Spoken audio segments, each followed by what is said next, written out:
Well, firstly, I'd just like to say if you are doing those things, that's brilliant. They are wonderful things to be doing.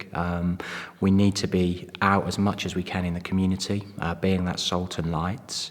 But my belief is that Jesus works powerfully through his word. So, I mean, I do those things. I get stuck into some street evangelism and I try to engage in conversations with my friends. But all the time I'm doing those things, it's with the end goal of trying to get them into the Word of God. And I learned this lesson in a very powerful way. I had a colleague called Dan who I'd spent 2 years arguing with over creation.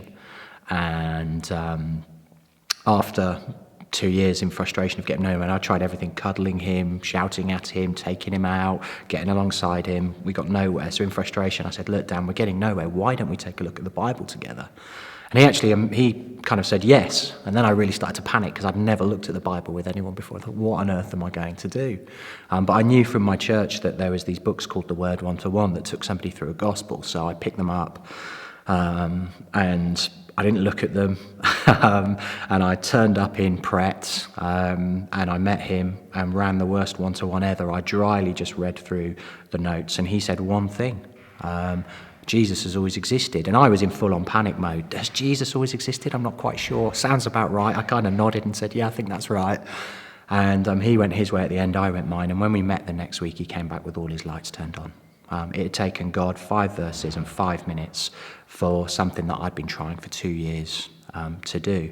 And I find that in my street evangelism, in conversations, it's hard to set a framework for the conversation. So you can just be getting clear on one point and then they just lob in something that's completely and utterly different objection. And then all of a sudden you're over here. And with the Bible open, actually it's no longer about us having a conversation about the things that we have in our heads, but we're just saying, this is what it says. What do you think? And I'm at liberty then to say to my friends, actually, it doesn't matter what I think. My opinion can't save you. You've got to work out whether you can trust the Jesus that you're meeting here. And I find that just it creates a different dynamic in the conversation. They're no longer thinking they're arguing with me about my opinion, but they're talking to this third person here.